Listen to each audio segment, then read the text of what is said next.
I'm Kelvin Halliday, third secretary. Sergeant Desai, traffic police. I'm afraid it's your wife, Mr. Halliday. The very worst news, my good sir. Her car left the road at the Chamber Valley Bridge and she plunged into the gorge. It's not the first time there for such a tragedy. Was Gwenda with our child? Fortunately, no. Oh, thank God. Am I blue? Am I blue? And these tears in my eyes.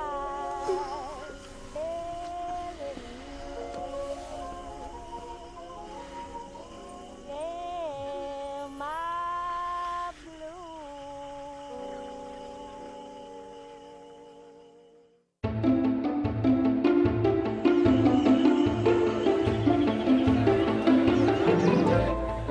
Telegram urgent. From Charles Vanston, British India Holdings, Delhi. To Miss Gwenda Halliday, passenger SS Dominion, bound Southampton, England.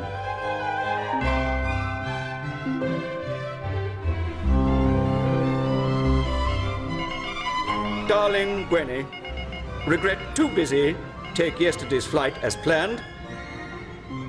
Pressure of work, so still in India. Should have sailed with you, my precious, after all. Therefore, unable meet you, Southampton. Mr. Hugh Hornbeam, London office, instructed welcome and make final wedding preparations. So sorry. Gather Hornbeam, jolly good chap. Beg your pardon. Beg your pardon, sorry. Desperately sorry not to share your first visit to dear old England. Your very own Charles.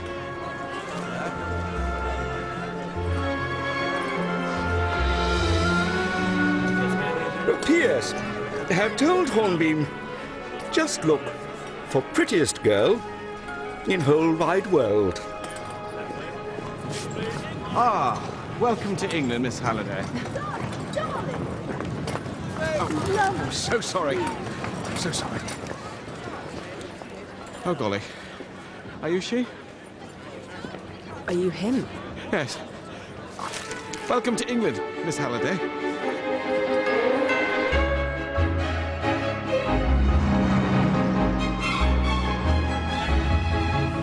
You don't believe in travelling light? My life is in my luggage. I'm not here on holiday. No. And, congratulations on your forthcoming marriage. Thank you.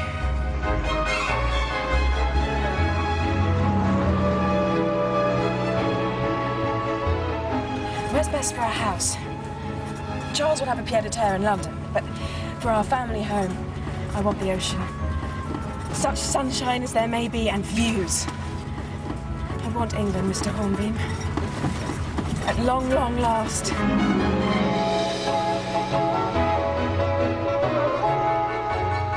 If we turn right at the sea, there is Devon.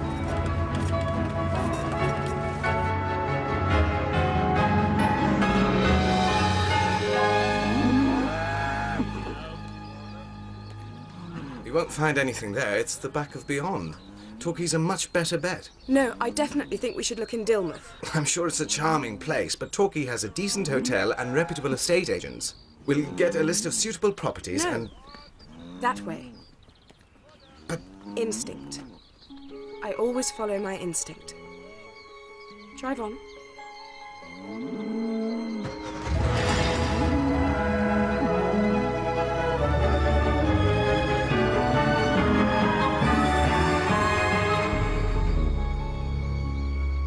Thank you.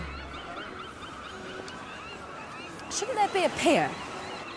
I expect the Germans bombed it. Why? To stop people having fun.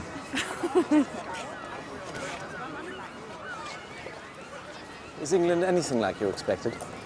I'm not sure what I expected. How long have you worked for Charles's company? 7 years now. I started at Vanstone International after the war.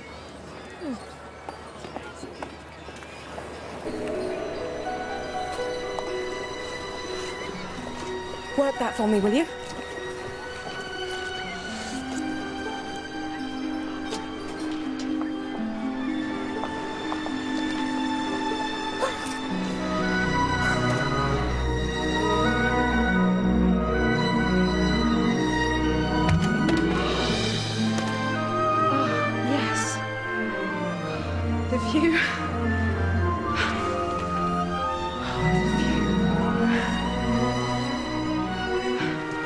This would be our bedroom. Next door would make a wonderful dressing room. Perhaps we could knock through. What's this way?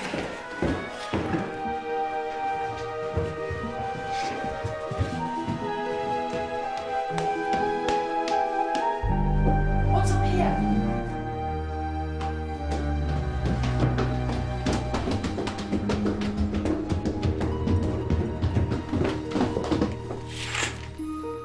I thought so. Simply perfect for a nursery, eventually. Grim colour, though. More cheerful wallpaper is what it needs. Something pretty, like poppies and cornflowers. Where did I see that? In a magazine?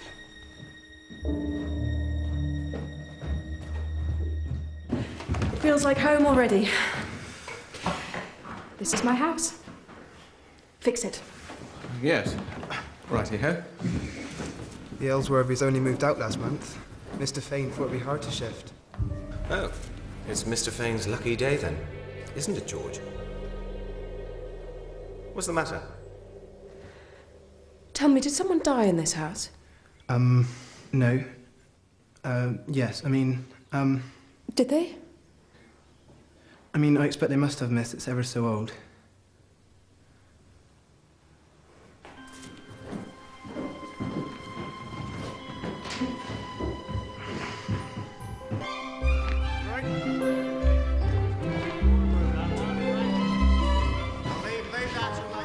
Mr. Hornbeam?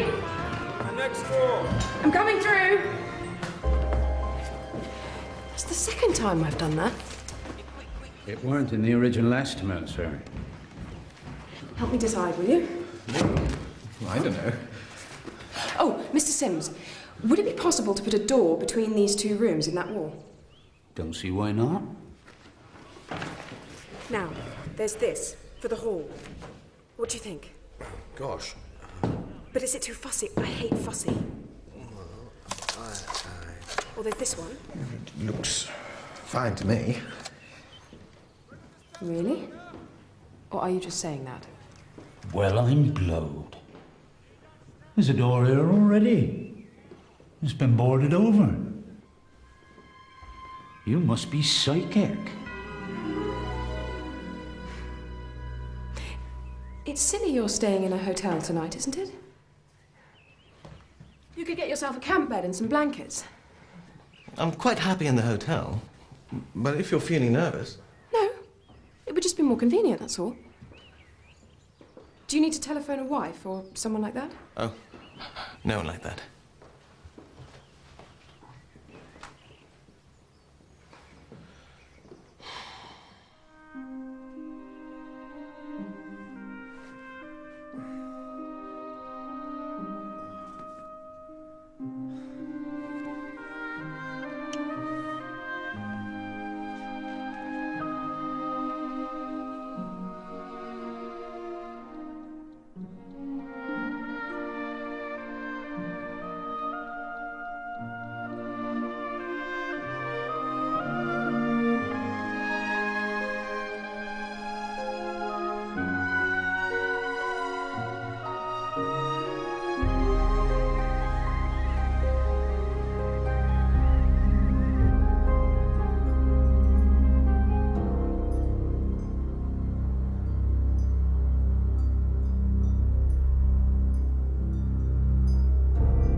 please! Oh.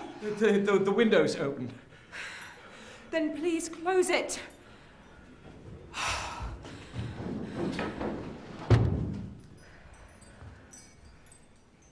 Can't you sleep? I thought I telephoned Charles. I could make you some cocoa. No, Charles. Well, not too sweet.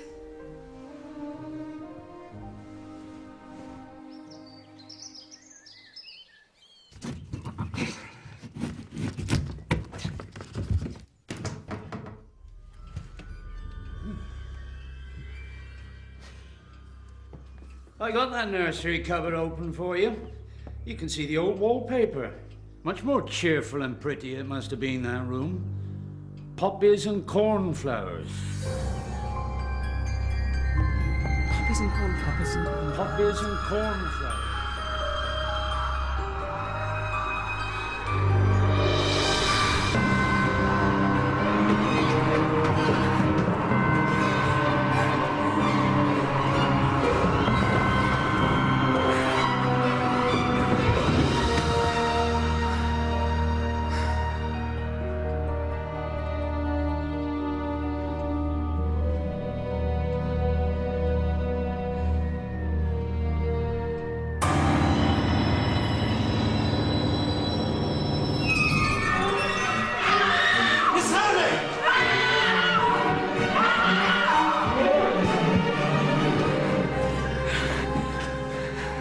Are you all right, Miss Halliday?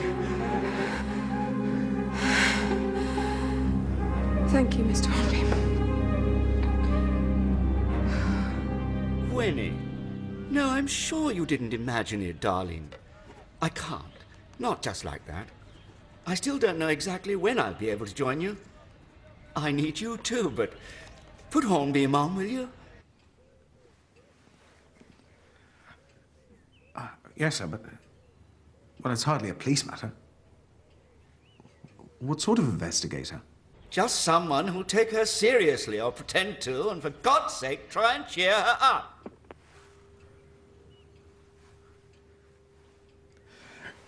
Let's go to the theatre. Rookery Nook's on, and I love a rollicking farce. I don't know about you. Yes, operator. St. Mary Mead 235, please.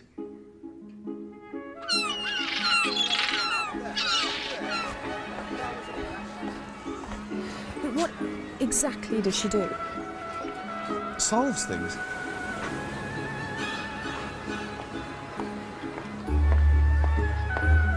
The Duchess of Malfi? It doesn't sound like a farce. I must have got the wrong week. Oh well, we're here now.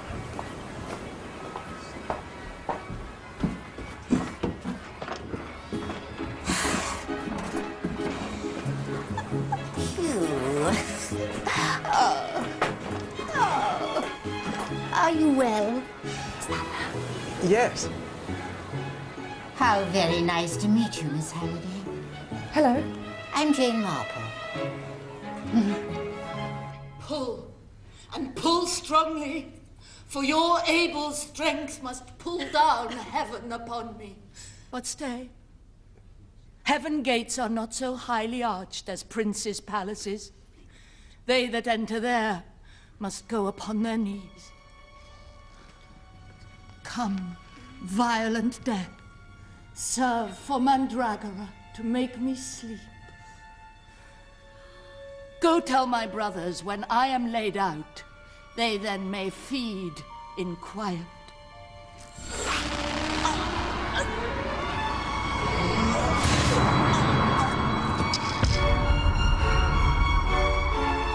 Helen! I saw her again being strangled. Who? Helen. Who's Helen? Miss Halliday, who's Helen?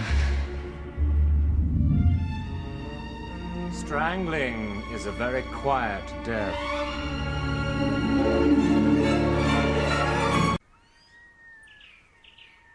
She was no older than 30, I'd say. What do you remember? Helen. Whoever she is or was, I couldn't see who was strangling her. Wonder what her furniture was like. Furniture? Here in the hall. Oh, there was a coat stand and a side table. A coat stand?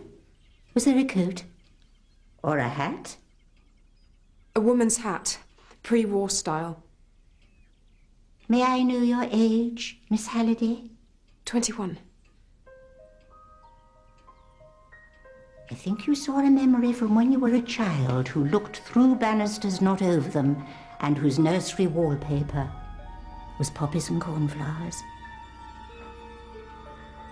A child who saw a murder in this very house. I've never been in this house before. I've never set foot in England before now. There is that. Are you quite sure? Of course I'm sure. Breakfast's getting cold. Oh, your scrambled eggs are like rubber. I have advertised for someone. I didn't really train Do to go be... on, Miss Halliday. This is the first time I have been outside of India. My father, Kelvin, was a diplomat there. My mother died in an accident when I was a baby, and Daddy 2 years later of a heart attack. I do just about remember him, but it was his sister who brought me up.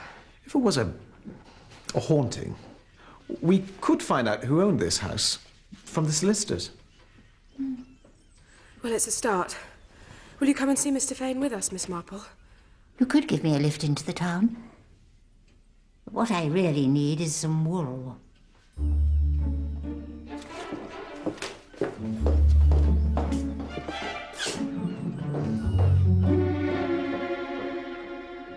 Dilmouth's changed so much since I was last here.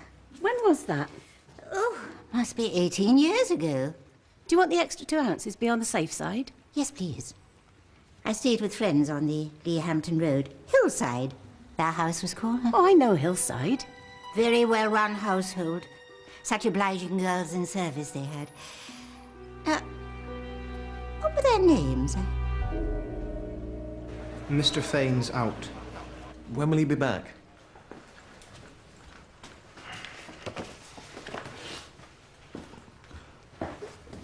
All we want is a glance at the Hillside file.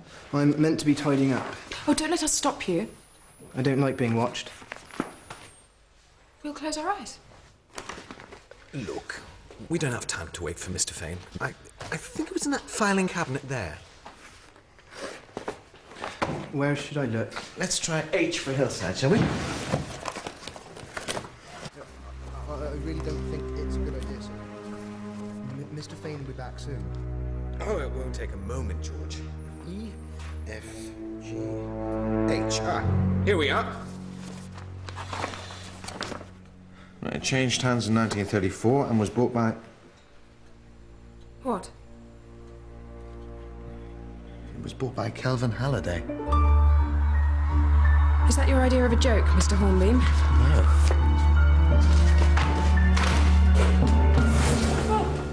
Mr. Fane. Mr. Hornbeam. I had to run out her mother's library books. Problem? No, Mr. Fane. Thank you.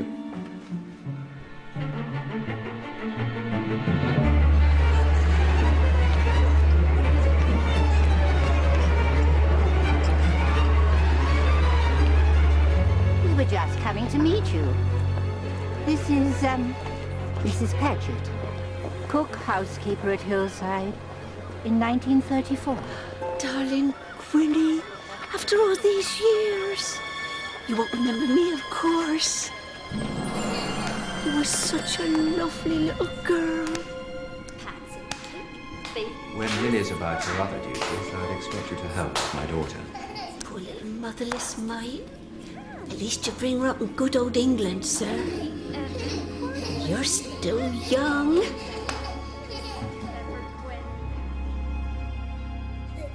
Very handsome man, your father. And it didn't take him long to find a young lady. Is this a refrigerator? Yes. So could you start tomorrow? All right, then. I look after you. What young lady? I say lady. Helen were her name. Helen. Helen Marsden. Imogen, her theatrical. See, we used to have a show on the pier of a summer. Me and Lily, the housemate, we used to love it. What's that sound I hear again? There's laughter on the pier again. It must be that time of year again when the funny bones say hello. Every year they used to come. They were all so talented. We're sure to entertain you. Jackie Affleck. Listen. He were a laugh. And he didn't just play the piano. He said, that's my dog. That's a scrubbing brush. He were a scream. Line of laugh. Are you ready? You could never see how he done it. Little Evie Valentine. Don't know how she found the energy. Quite a novelty.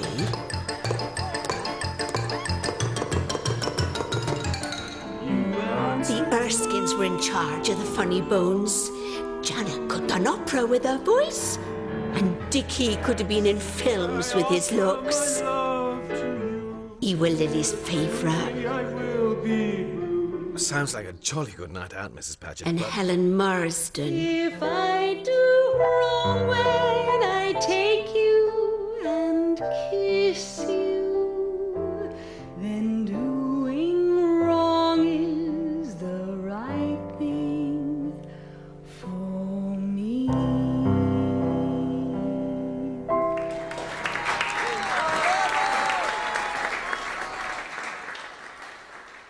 She and your father got engaged. I was never told any of this when I was growing up. I don't understand, Mrs. Paget. Did the three of us go back to India? Just you, but I think it's best you hear it from family. It's not far.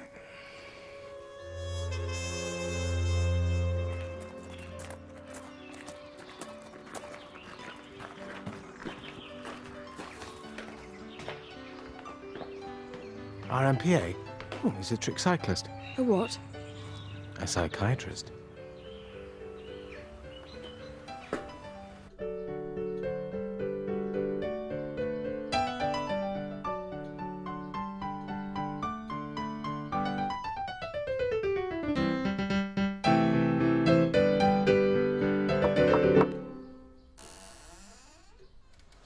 Yes?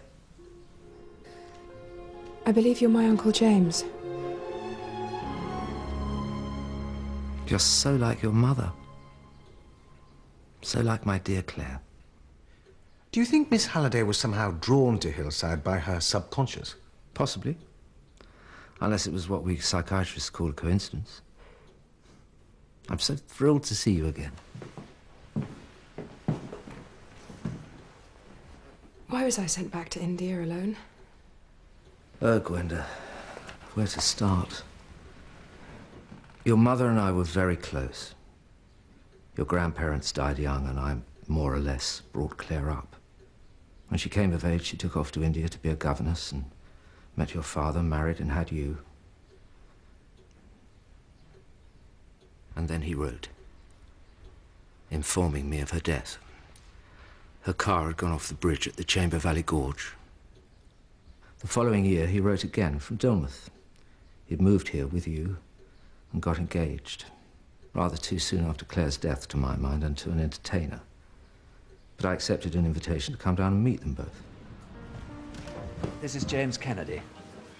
James. Helen. Kelvin speaks so lovingly of your sister. Dear Claire. If I can make him as happy as she did. And we got on like a house on fire. I'd been looking for somewhere to set up in general practice, and Dilmouth fitted the bill, so I moved here. You weren't always a psychiatrist. No. I eventually realized it was the mind that truly fascinated me and not the body, and since the war... The mental wounds. What some of our chaps went through. After a few weeks, we became firm friends. Cheers. Kelvin asked me to be his best man. Here she comes. They were to be married in the morning. There was a little party. But there would never be a wedding. Don't be late tomorrow, or you'll never make an honest man of me. Kelvin went home to Hillside, and I came back here and fell asleep with a book. Then around dawn, Kelvin telephoned in a terrible state. He got up in the middle of the night and noticed that Helen's suitcase had vanished and some of her clothes. She wasn't at the digs where they were all staying, and nobody knew where she'd got to. We waited and waited outside the town hall, but she never came. Kelvin was devastated. He took to walking for hours on end every day up on the cliffs, trying to find some sort of answer for himself. And then she sent him a postcard from London. No address, no explanation, it just said she was happy and not to look for her. The police found it at Hillside after they'd discovered his body at the foot of the cliffs. I'm so sorry, Gwenda. You were sent back to your aunt in India, and we agreed you need never be burdened with the true circumstances of your father's death. Do you have a photograph of Helen, by any chance? Yes. Yes.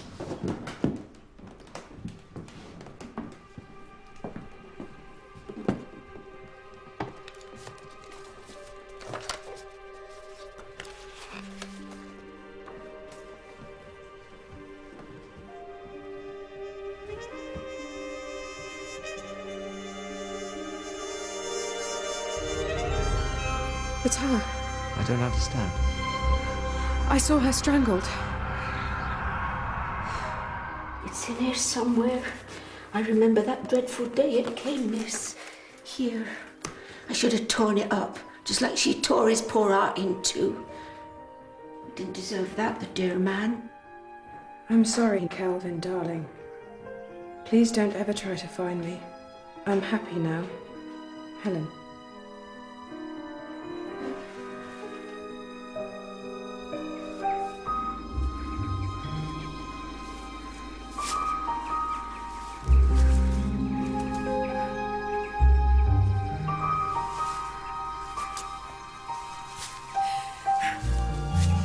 Here, let me. No!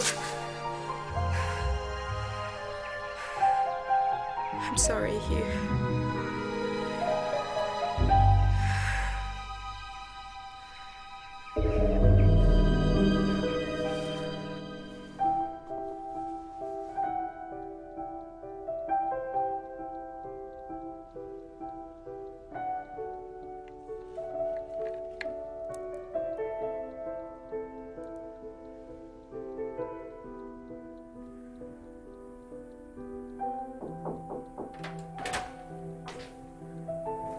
It's me. Come in. How's Mr. Hornbeam? Asleep.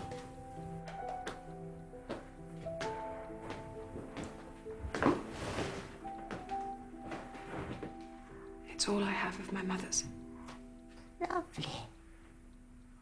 I promised myself I wouldn't wear it until my wedding day. Must be tempting. I shouldn't really care about her, should I? But she was murdered. I don't care about the postcard. Postcards can be forged. They certainly can be. But, it was a long time ago. Do you really want to rake up the past? Who knows what else we may find?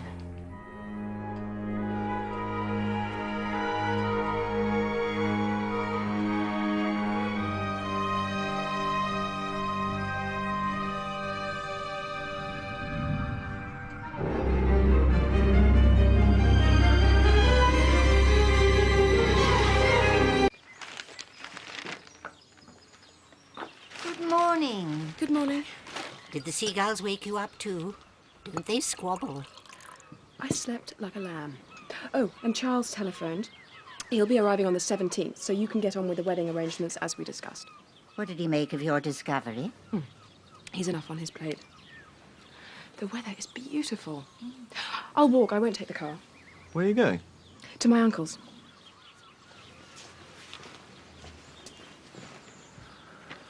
God's in his heaven and all's right with the world. I don't think. Did she say anything to you about the possibility her father... Her father committed suicide because he'd murdered Helen. Not yet. Tea? You sure you don't prefer a glass of fresh cold milk straight from the refrigerator? No, thank you. Where was I? Miss Marsden. We rubbed along all right, but he were a gentleman and she weren't, if you take my meaning. But she were wonderfully loving with Gwenny. So good with her, I'll say that, even though she won her own. Glass will help though, won't it? She got a little bit above herself, is my opinion. Even ticked off Mr. Halliday for putting the engagement announcement in the Times rather than the Dilmus Messenger. He read it out so proud, and she said he'd gone all stuffy and stuck up. Was she here a great deal? Most days, and, well, I don't suppose it matters now. Quite often, nights too. I were a bit disappointing him for that. There are standards, engaged or not. No surprise to me when she ran off. I heard them rowing that night. She was supposed to be at her digs. She turned up here. Darling, calm down. I'm not going to see him. Well, I am. If you think I'm going to stand by, let alone... Madam, you're weak, Gwenny. Darling! Next thing I knew were all that kerfuffle in the early hours when he found she'd done a bunk. Helen? She's nowhere, sir. Perhaps she's been... Lily, stranger things have happened. Lily just wouldn't let it lie. What did Lily really think had happened to her? That girl? Reckon Mr. Halliday had done her in and buried her in the garden. Too much Boris Karloff down the picture house. Said she'd seen something very odd indeed, Mrs. P. What? Who cares? I don't want to hear her nonsense, silly mare. Do you know where Lily is now? Sorry. Dreams can mislead as well as inform. Your father and your mother and Helen have been whizzing around your consciousness like dodgem cars, bumping into each other and throwing off sparks. But a spark, however vivid, is not enough to see clearly by. So you don't think my father murdered two women? Well, anything's possible, but... You know, Claire died when her car went off the bridge. And you've seen Helen's postcard. But I recognised Helen from the photograph. It was her I saw strangled. Bump! Sparks again. I'm not saying you didn't see what you saw, but perhaps Helen's been what we call projected onto your memory. And before we jump to conclusions about your father, we need some solid facts, don't we? Yes.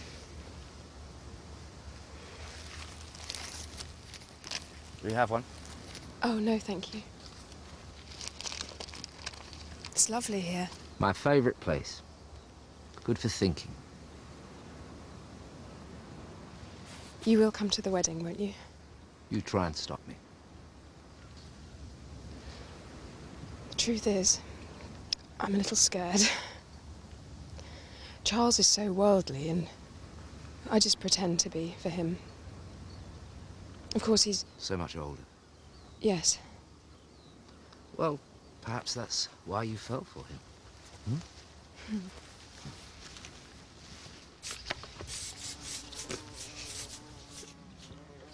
It's a peace rose, isn't it, Chief Inspector? Can't have green fly disturbing the peace. Serious offence. Hit them hard. The only language they understand. I remember it.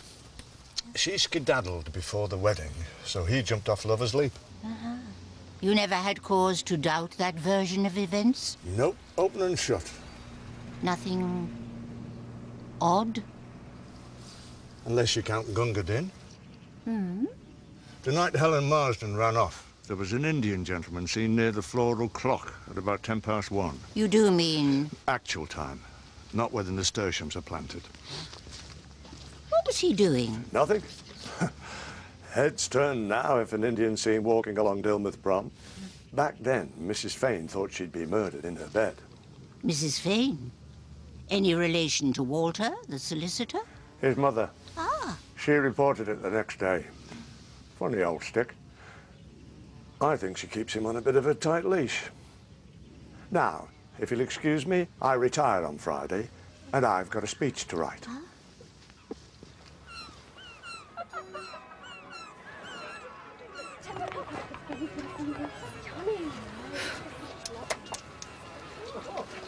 Of course, she was a nymphomaniac. If you're familiar with the term, Miss Marble. She almost snared Walter. Did she really, Mrs. Fane? They were inseparable until she got her hooks into Kelvin Halliday. She invited Walter to their wedding. He almost wasn't there because he overslept. They'd all had drinkies after the show. Was he very late home? Not very. I was still up. We finished a jigsaw and then we both went to bed. Thankfully, all that was just a phase. Walter's happiest with his mother. Some men are. You didn't go out again? Only Chief Inspector Primer said that next day you'd reported an Indian gentleman late that night. Lurking. He's mistaken the date. That was the night before or after. They're all thieves. Of course I reported him. I had the most exquisite emerald earrings, stolen when I lived in Delhi with my late husband. What was your relationship with Helen Marsden?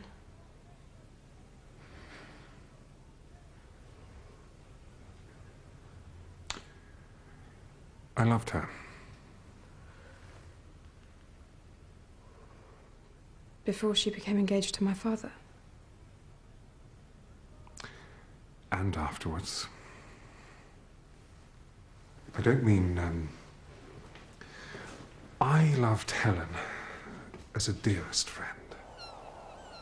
We were so very close. I used to confide everything in her, much to the disgust of my mother. But I didn't care. Helen was so understanding of how beguiled a shy country solicitor was by her world. She used to invite me to watch the show from the wings.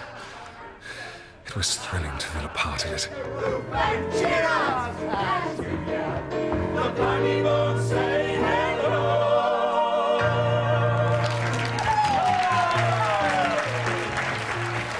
It may not have been the London Palladium, but it beat Thursday night Monopoly with Mother and her friends into a cocked hat, I can tell you. Did she ever talk of her family? The Funny Bones were her family. And on that last night, I felt like one of the family too. Old Lionel and Dickie, Jackie, Janet, and little Evie Ballantyne. Oh, Jackie. There she was then. But there was a feeling of sadness. We knew that Helen leaving would change everything. Fellow artists, loyal fans, we've packed our grease paint, our trunks, and we go our separate ways until next year.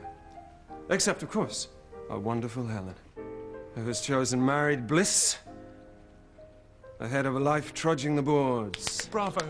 Still, no hard feelings, Holiday. Thank you. The toast is the Funny Bones. Funny Bones. Funny Bones. I went home, feeling a little sad. Do not pass go and autumn beckoning. George, where's that tea? Ruddy hell.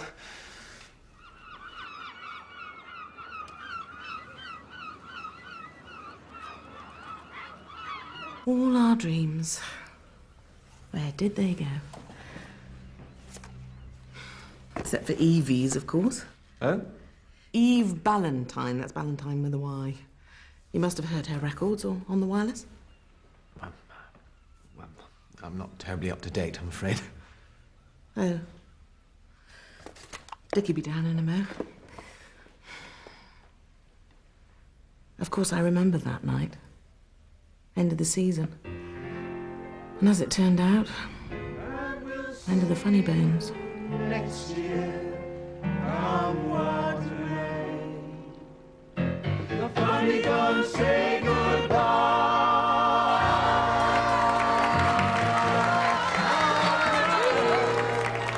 The toast is the funny bones. Funny bones. Funny bones. Funny In the party spirit. Who wants first dance with the smoothest smoocher on the south coast? Jackie Affleck Janet? was up to his usual tricks. Not me. I will, Jackie. Helen? It's your last night of freedom. Watch out for his Paso Doble, girls. Poor old Lionel Luff. Died the next Christmas. Demon King in Panto at Worthing. Trapdoor opened too soon. South Sea. He broke his neck. This is little Gwenda, Dickie. Kelvin Halliday's girl and Mr. Horn. Beam. Hornbeam. Pleased to meet you.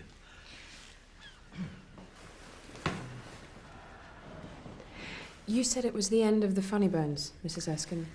Well, by the next summer, things had changed for us, hadn't they, dear? And on that last night, I had some news for him. Dickie. Dickie. What?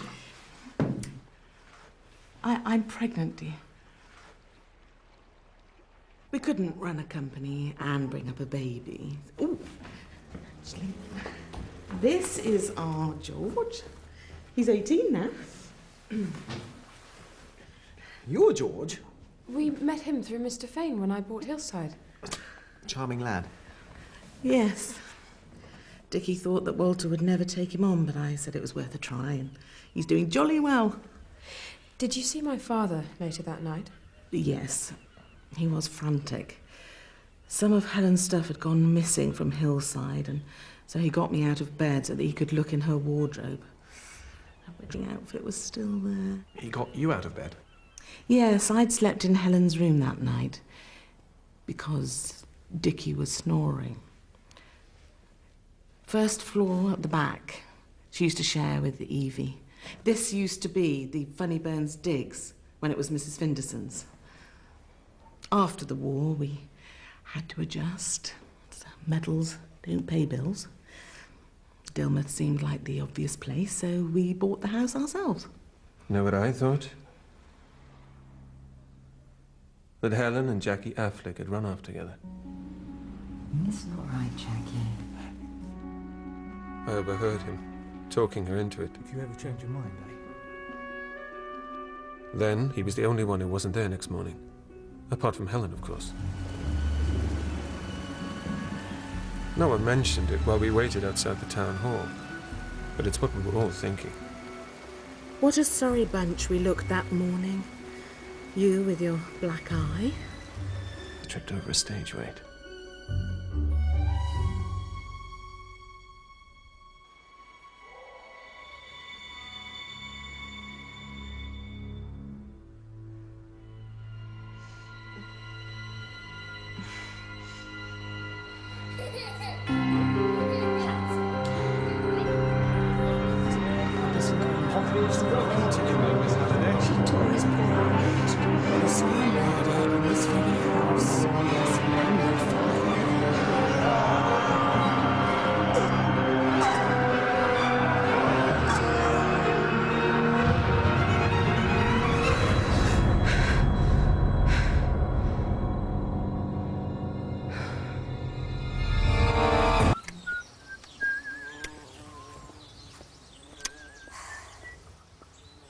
Is it left at the top of the lane for Dr. Kennedy's all right?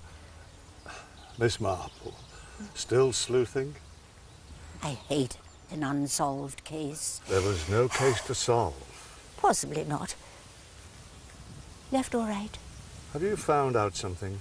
Well, yes and no. It's all terribly confusing.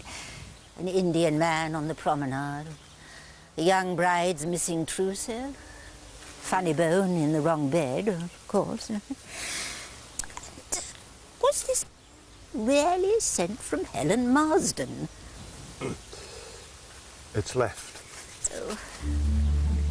Thank you, Chief Inspector. Happy retirement.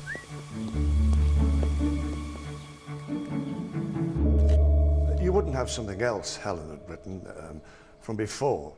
Something we knew could be hunky-dory? Well, when Miss Marple told me you were probably taking the case, I thought of this. But an autograph's hardly typical, is it? No good for a comparison, no. Nothing else? I'm afraid not. This could be hunky-dory. Darling James, you're the best man ever. And all my fondest love for being so wonderful to me. Your very own Helen. I'd forgotten that. Well done. Very theatrical. That was her. I was rather flattered. We'll, get these off to the experts, then. Oh, just for the record, Doctor, where were you that night? As I've told Miss Marple, I was here asleep. Alone, I take it? Very much so, thank you. Do you know why she was at Hillside that night? Was she? According to Mrs. Paget. Calvin never told me that. I know Claire did sometimes. I'm so sorry.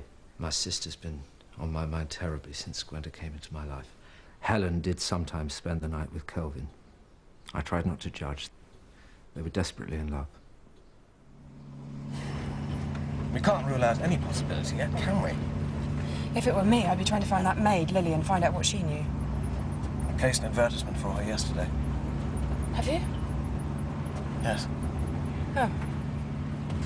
Good.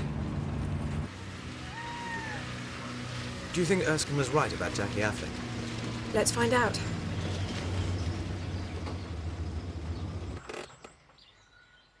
He's done well for himself. That was my Dorothy. Her first husband was Dougal's Biscuits. I met her in Nice when she was a very merry widow. And Bob's your uncle. God rest her soul.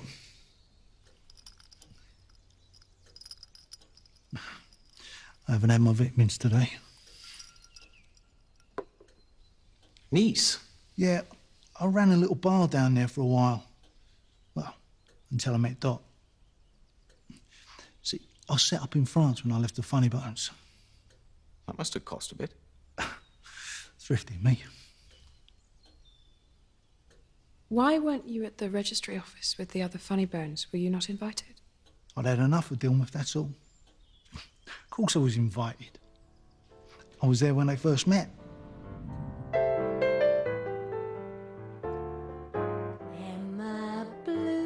We were rehearsing a new number when he wandered in. With you in his arms. If he'd planned with your man, done fell through. Daddy, look! Sorry. It was my late wife's favourite song. She had taste. Look, do you mind? I've got talent here, needs my undivided attention. There was a time I was the only one, but now I'm the sad and lonely one. Oh, Lordy, was I gay till today? Now he's gone and we're through. Am I blue?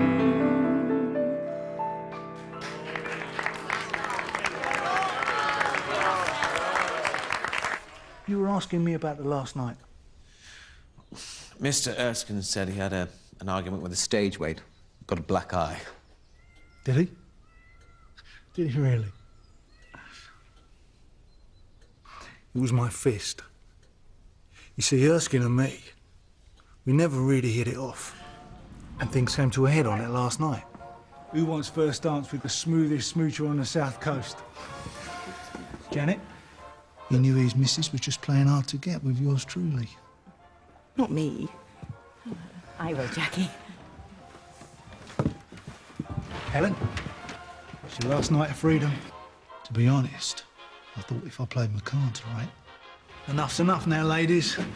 I'm cutting in. Helen, here! She wouldn't play ball. Where are you going? What about me, Jackie? Won't I, dear? Oh, come on, it's such a lovely song. Please, Jackie. Just get off. You said something to her and she was gone. See you in the morning.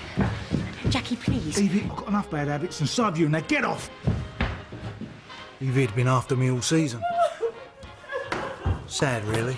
Affleck, you are... And then... Boss! Why did he attack you? Search me. I didn't hang around to ask. I left him on the floor, went back to the digs. Got stuck into a bottle of malt with Lionel Love. Long gone now, of course, old Lionel. Can you think of any reasons for Helen's disappearance? Maybe she was murdered. Have you thought of that? As it happens, Mr. Affleck. No. No, we haven't. Go on. Well, if you ask me, Erskine bumped Helen off. Why? Because the funny bones were his life. We packed our grease paint, our trunks. He knew she was our biggest draw. And we go our He reckoned her marrying him was going to break us all up. Except, of course, our wonderful Helen, who has chosen married bliss ahead of a life trudging the boards. Bravo. Still, no hard feelings, Holiday. I'll tell you something else as well. He had a wife before Janet, and she disappeared. What do you know about her? Only that she couldn't have kids. Yeah, he told me once. He said that set them against each other. Anyway, bright and early the next morning, I get on the milk train out of Dilmouth. Never looked back. How interesting Helen would turn her back on Jackie Affleck and a glittering career to settle down in a rather conventional marriage. And to a man with a child. Jolly romantic, though. Romantic? She was a little gold digger. The very same song that meant so much to your mother, eh? It's a lovely story. Yes. Gwenda, Mr. Vanston is so well connected. Do you think the Delhi police would let him see the file on your mother's accident? My mother? I think your mother's death may be significant. You think my father's a madman who murdered my mother and then came to England and murdered Helen? Where did you find this woman, Mr. Hornbeam? Wherever it was, you can send her back. I am so sorry. She'll calm down. If her mother's accident was really murder, well, you must think it was her father. Unless you're suggesting Dr. Kennedy killed his own sister. Dr. Kennedy? Oh, I'm sure he was never in India.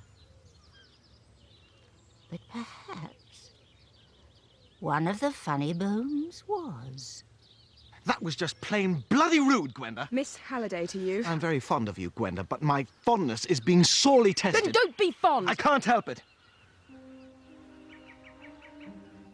Can't you? You?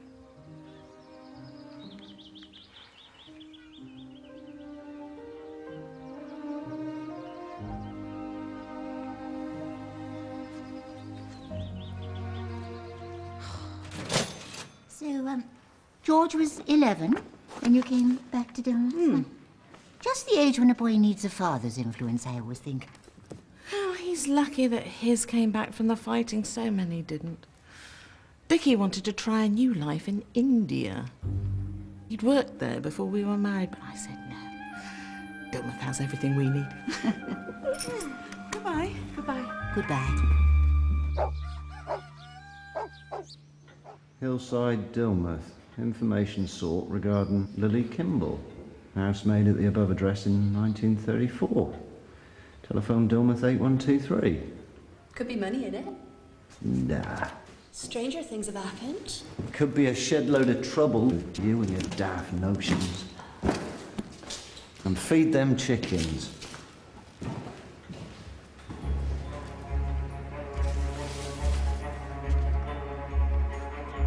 Dear Dr. Kennedy, please can you give me advice, because you are a professional gentleman, What to do about enclosed? What was in the paper?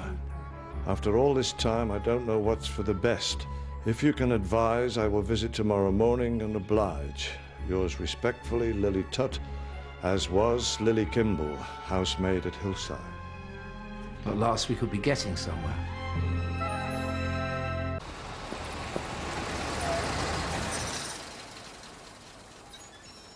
Oh, yes, Mr. Vanston. No, I can't speak any louder, I'm afraid, sir, in case she hears. What have you found out? Claire Halliday's death in 1933 was never regarded as anything but an accident. though the traffic division released the file to an Inspector Chopra of the criminal police some months later. Hornbeam, is this secrecy strictly necessary? Believe me, sir, it could make all the difference to your future happiness. Could you find this Inspector Chopra? And I'll be wiring something very important through tomorrow. Thank you. The Palladium.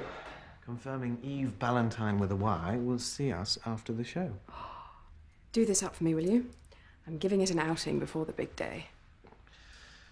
My whole flat would fit in this suite. How do you manage? Well, if I feel cramped, there's Kensington Gardens. Any spare time from Vanston International, I do the Geological Museum. Rocks? No, but I hadn't mean for the wall. It's what I studied. But with my mother left alone with two much younger brothers, isostatically depressed outwash deposits wouldn't have put bread on the table. Before we go back tomorrow, Hugh, do you think if there's time we could see Buckingham Palace and Big Ben? Oh, and is Windsor Castle very far? Well, I don't know, do I?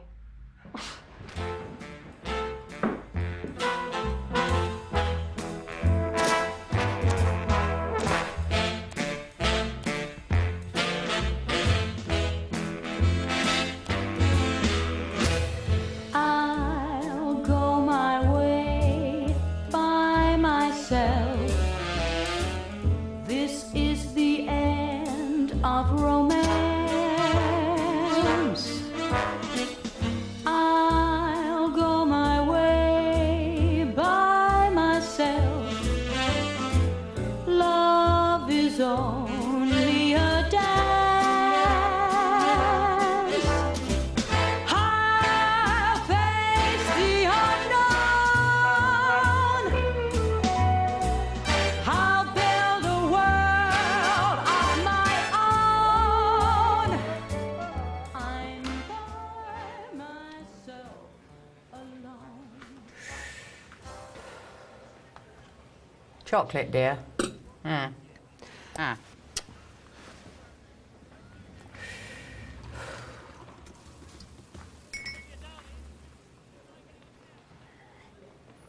You're wearing Helen's necklace.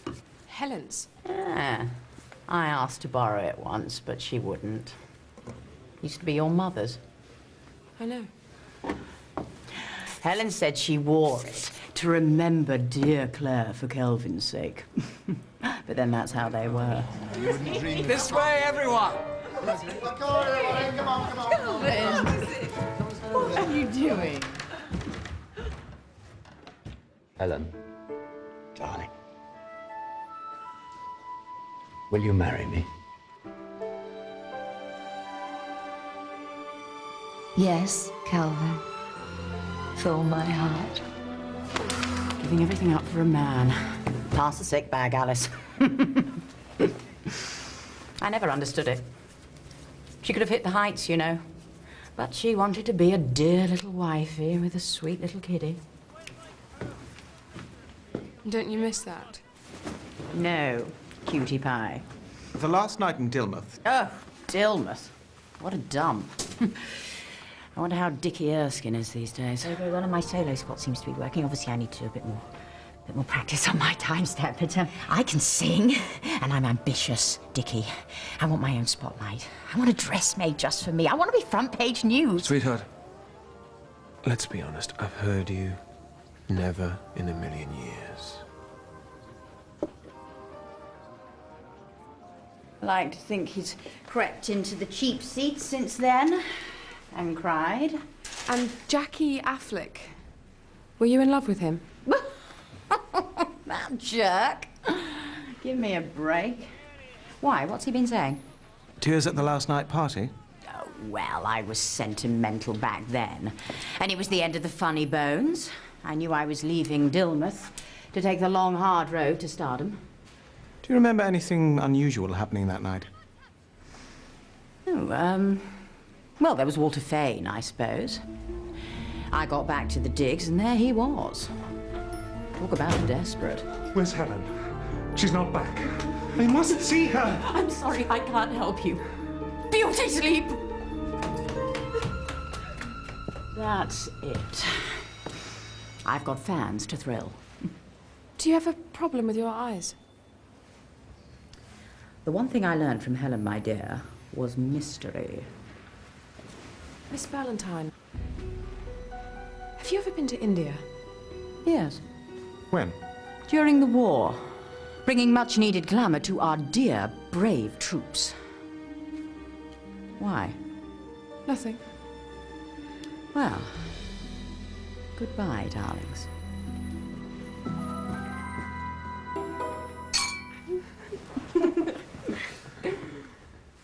I'll tell you one thing.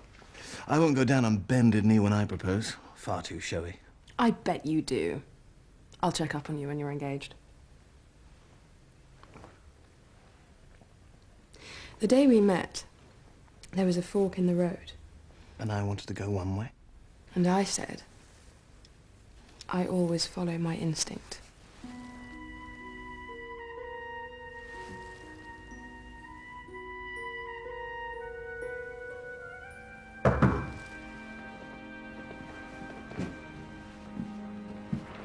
Yes? Telephone message for Miss Halliday, sir.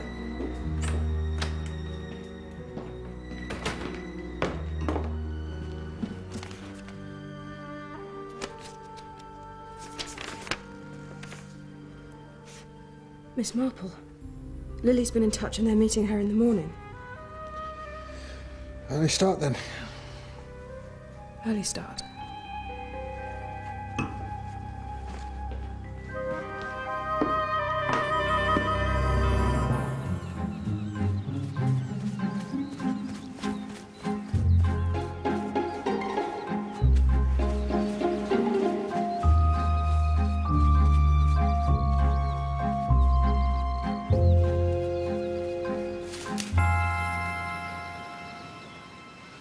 Yes. You're quite sure? Go on. She should be here. The station's just a short walk.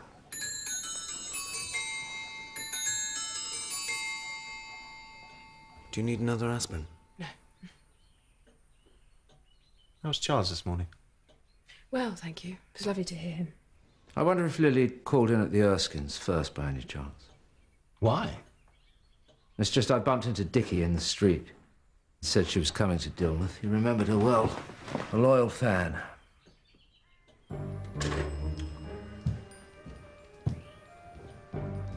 That was Scotland Yard's handwriting expert about Helen's postcard. No doubt about it. A forgery? Genuine. He's 100% certain. That means your father couldn't have murdered Helen because Helen wasn't murdered. My father couldn't have murdered Helen because my father would never have murdered anyone.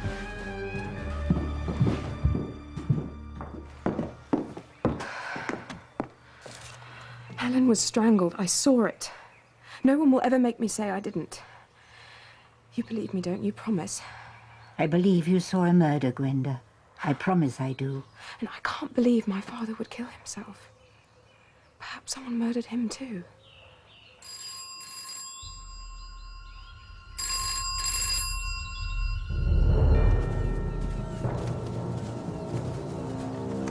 Strangled. I won't be retiring Friday. This isn't the way from the station. Not from Woodley Bolton Station, no. But it is from Matchings Holt. I told her to get off at Woodley Bolton. And to be on the 10:30 from Coombe Lee. But according to the ticket collector at Matchings Holt, She was on the 9:30. Why? If Helen wasn't murdered, what did Lily know that's got her killed? About Helen's postcard and the handwriting, are we quite sure it proves she... You can't argue with the experts. Now, I've been thinking. Mr. Richard Erskine had a first wife who ran off, didn't he? Never seen again. So Jackie Affleck said. But what possible connection? There's a technical term we use, Miss Marple. Following a hunch. Ah. Erskine came back to Dilmouth after the war. Say he did so to keep an eye on Lily because she knew he'd murdered his first wife. He found out she was coming to see Dr. Kennedy. Anybody could have known that. I doubt Dilmouth's much different from my own St. Mary Mead when it comes to gossip. And we may think the funny bones aren't in touch with each other, but can we really be sure? You think I should get them all here? Ooh. I wouldn't dream of suggesting what you should do. I'll consider it.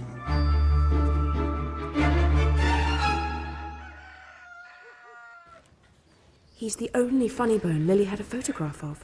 Why not? We know he was her favourite. Mr. Tutt, did Lily often talk about her time at Dilmouth, in Hillside? No. Except when she was saying how she should have stayed in service rather than live this life out here with me. If there's something particular you want to know, ask. I'm off to see her mother. What did Lily make of Miss Marston's disappearance? Never believed she run off. That's what you mean. Unless she went to the North Pole. That's what she used to say. North Pole? Search me. Thank you, Mr. Tutt. You've been very helpful indeed. Please accept this. Now, I'm sure Mr. Tutt doesn't... I'm sure Mr. Tutt does. Got to bury her decent. Thank you, miss. We're very fortunate, aren't we? The North Pole? Don't you see? All of Helen's clothes, apart from her wedding outfit, were at Hillside. It was high summer. Lily must have noticed that Helen had taken winter clothes, not summer ones. Or rather, the murderer had, in a panic. Mm-hmm. You clever thing. I am rather, aren't I?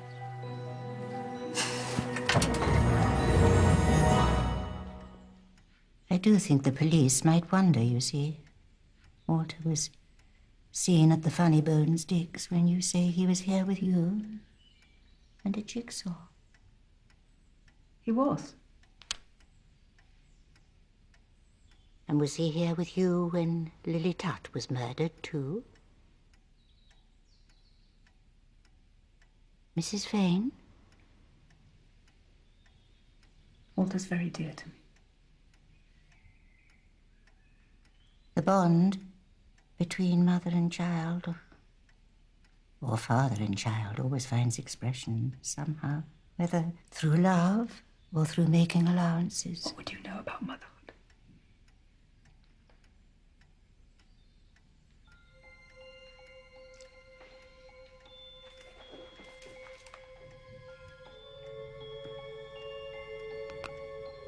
Is that Carly? Yes, Carly. Dark and terrible mother.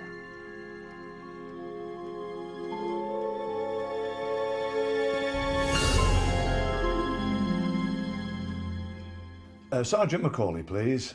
He's expecting my call. Mrs. Erskine swears her husband was at home at the time of Lily's murder, and I'm inclined to believe her.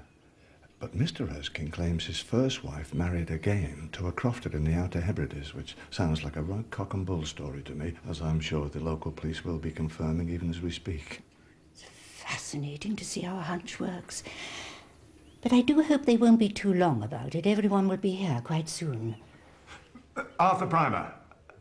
Yes, Sergeant. Yes. I see. And cheerio the new to you, too.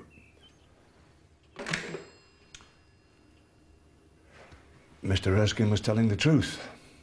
First wife alive and kicking, with second husband and 6 kids. 6 children? And 50 sheep. Dilmouth? Oh, yes, yes, if I must.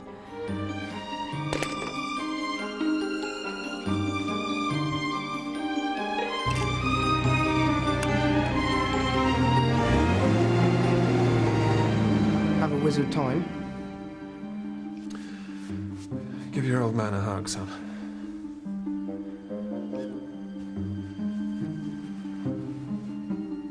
George, you're on my foot. Oh.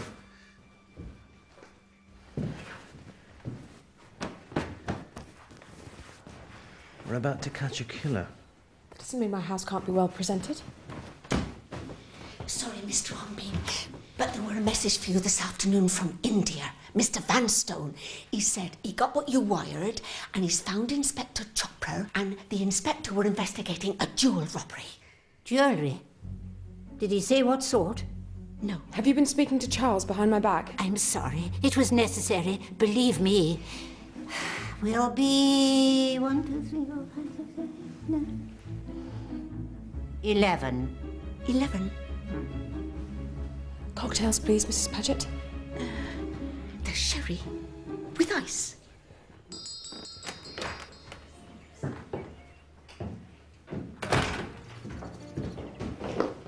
Ah, Dr. Kennedy, they're in there.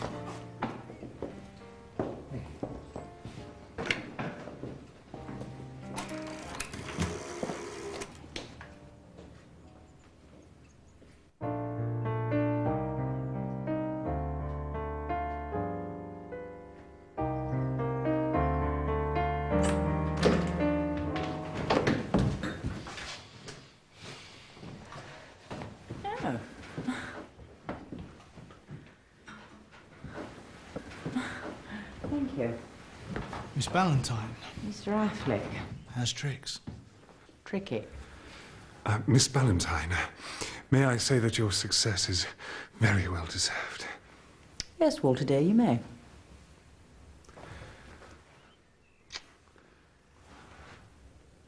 Oh, Dickie, look at you.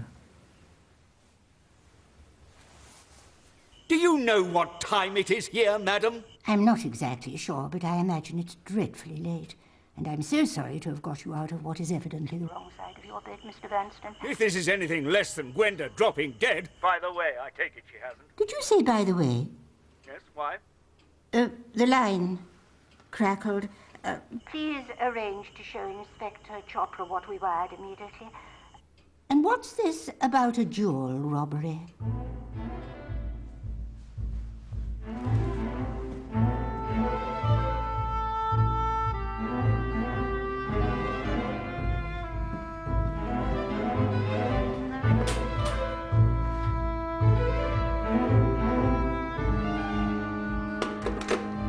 Extraordinary.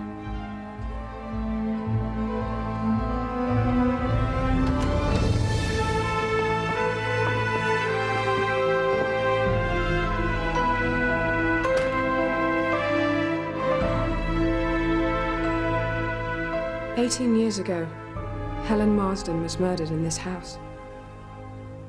Her killer is in this room." Mr. Fane. What? Where were you that night, apart from at the Funny Bones digs looking for Helen Marsden? Well, they asked, Walter. And it was a bit odd. And you were a bit odd. You were obsessed with Helen, weren't you? I told you already, she was my friend. Did you want her to be more than that? No. Please just tell the truth. I can't. It would mean turning someone's world upside down. Your choice, Fane.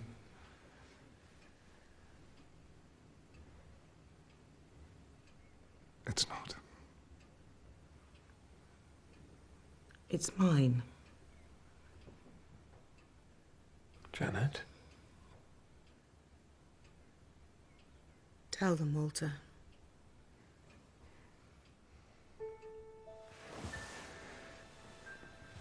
At the goodbye do, I realized I couldn't let Janet leave without a very private goodbye.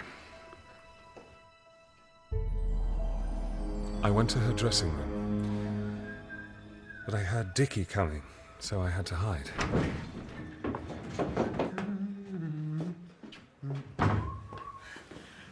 Dickie. Dickie. What? I'm pregnant, dear.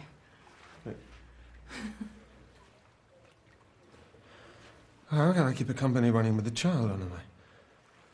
Stupid, bloody woman! I was as shocked as he was. But I just knew somehow when I overheard. Are you saying Fane? Yes. He is George's father. Walter! Oh, Dickie. You've always known, haven't you, somehow, that George isn't your son? Yes. Because it wasn't your first wife who couldn't have children, was it, Mr. Erskine? She's managed 6 with her second husband. It was you.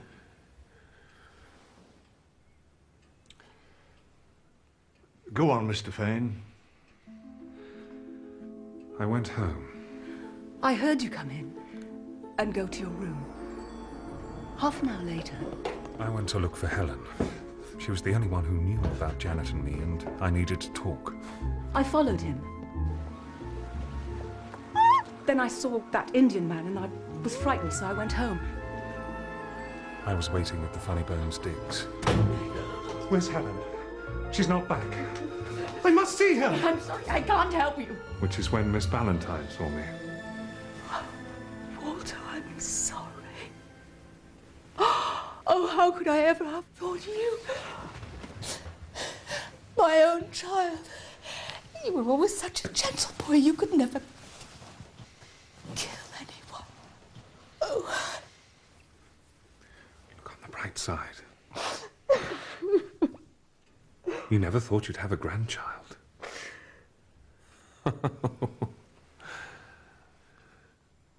No wonder you took in George. I could have saved myself a black eye. You thought it was me? Mr. Erskine, what did you tell Helen at the party? I told her I'd seen that Indian chap hanging about by the stage door. She couldn't get out to the theatre fast enough. Through the front entrance. She seemed terrified for some reason. How intriguing. Sorry. Do go on. Nothing much to tell except taking a swing at Affleck. When you hightailed it out of Dilmouth in the morning, I assumed you had a guilty conscience about Janet. Maybe the guilt was about Helen. Oh, come off it. You had just failed to get your way with her at the party. I know, but, look, I went back to the digs. Honest. And then for the rest of the night... This places me in a very difficult position, professionally speaking. You, Dr. Kennedy?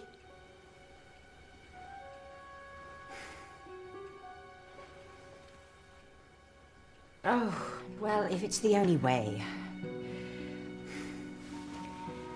Jackie couldn't have killed Helen. No, now we've all got to tell the truth or you'll be in a tight spot. We were just kids. It was bad enough for me in the bar. Who wants first dance with the smoothest smoocher on the south coast? I will, Jackie. And then it got worse. I want to be front page news. Sweetheart, I've heard you never in a million years. I've got enough bad habits inside of you, now get off!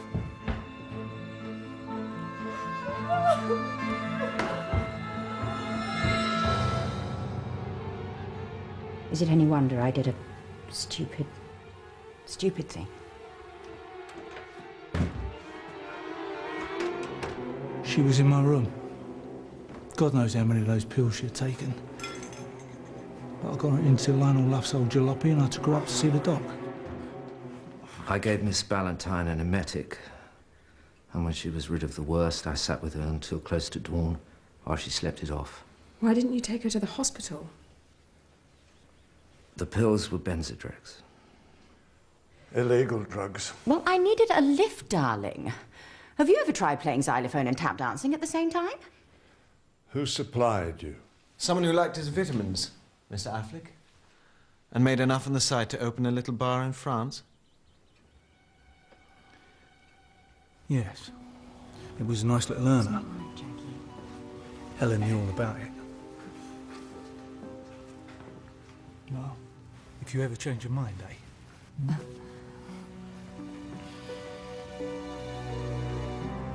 So we three, though not for the most respectable of reasons, do have our alibis. It's not quite true, is it, Doctor, in your case? Neither Mr. Affleck nor Miss Valentine would have been any the wiser if you'd slipped out, come up here and strangled Helen. Well, strictly speaking, I suppose. And strictly speaking, you don't have an alibi for Lily's strangling, either. I was with you at the time we thought she was arriving from the station. How could I have known she'd changed her plans? She should be here. The station's just a short walk. I think you were most ingenious. Perhaps the letter found on her body wasn't the one you sent her, and what you'd really told her to do was catch the 9:30 train, get off at Matching's Halt, and take the footpath. You'd have had an hour in hand, and a quiet place to kill her. And substitute a letter you'd never posted which specified the 10:30 train and Woodley Bolton station.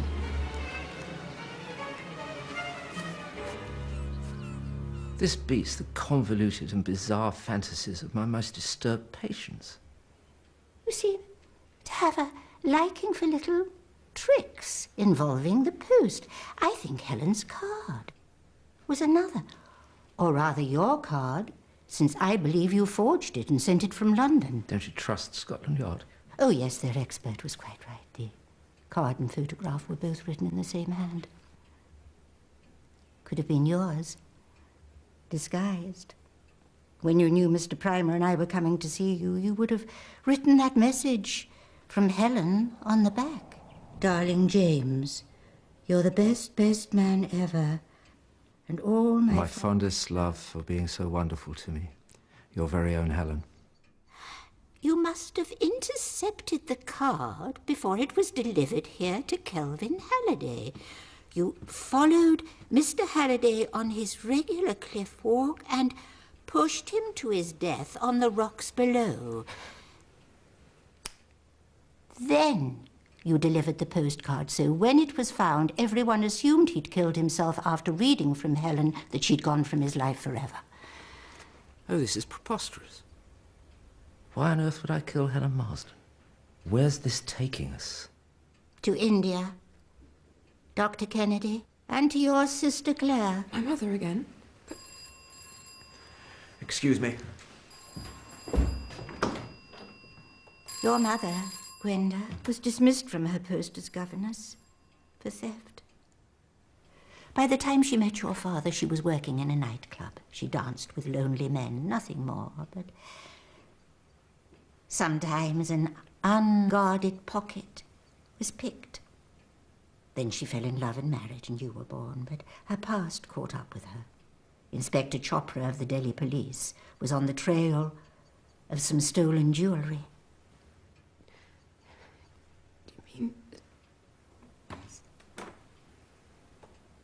What's this to do with the murder of Helen Marsden?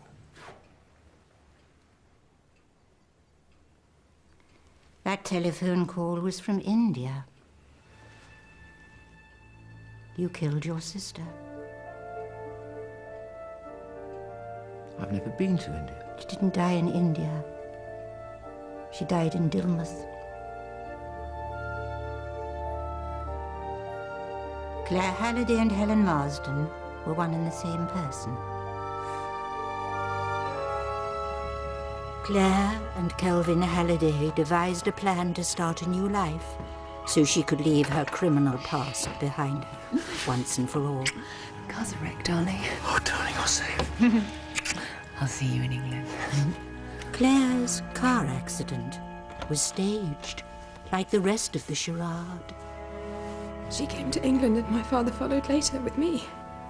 Yes, Gwenda. Exit stage right. Claire Halliday, enter stage left, Helen Marsden, because it was a performance. With the Funny Bones as their all-important audience. Sorry. It was my late wife's favorite song. Will you marry me? Yes, Calvin.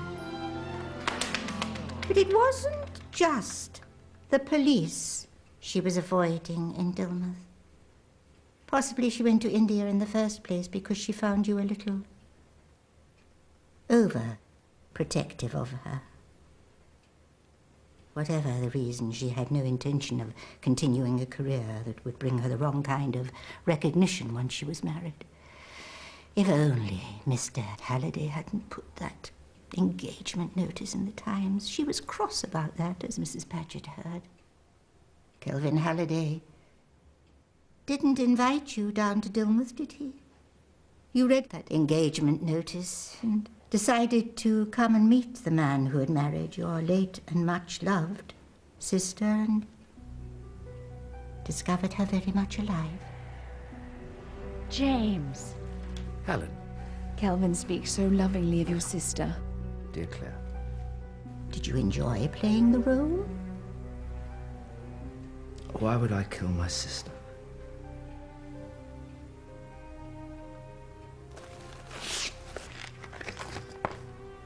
Darling James, oh my fondest love, your very own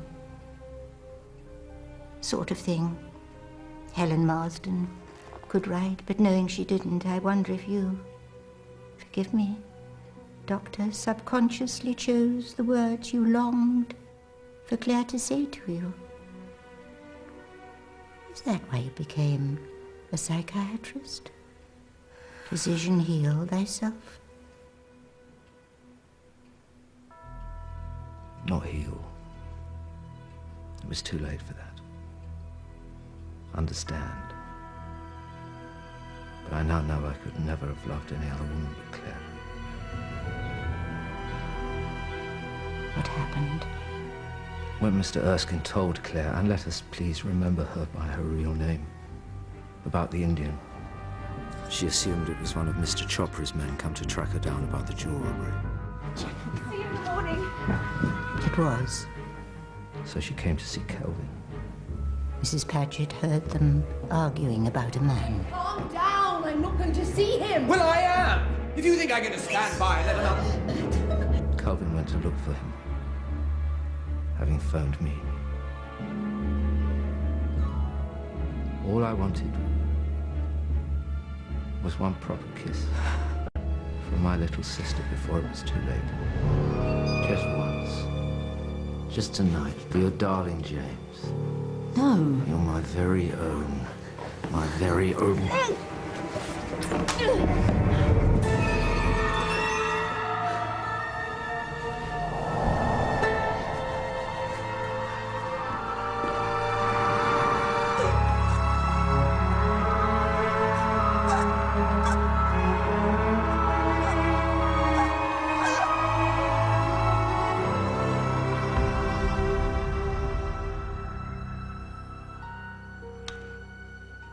Constable?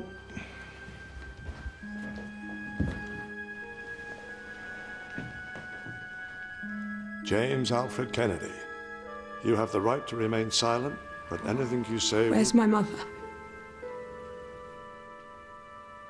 Uncle James. Where is she?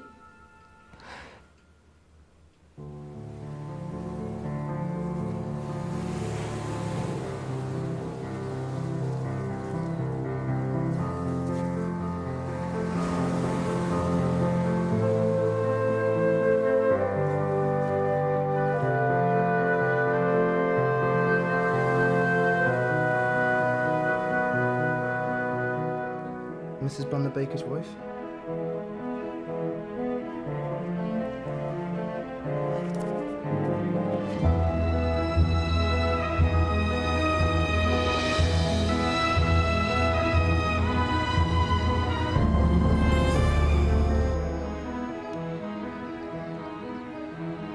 She deserves better.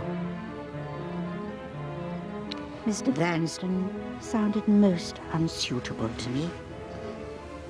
But they're engaged. But not married.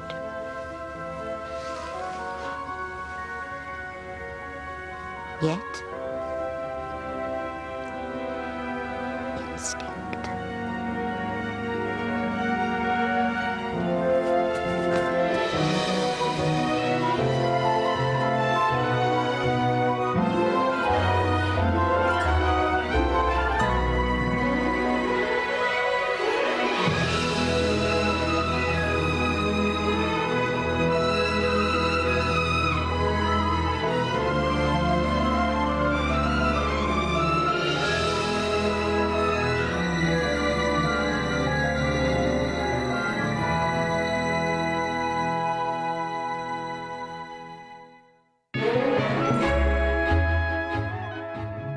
Well, you can get your daily dose of detective drama every weekday as Agatha Christie's Poirot puts his little grey cells to work at 2:35 from tomorrow afternoon. And don't forget, the home of great drama from here and the US is ITV3, so make sure you investigate there too.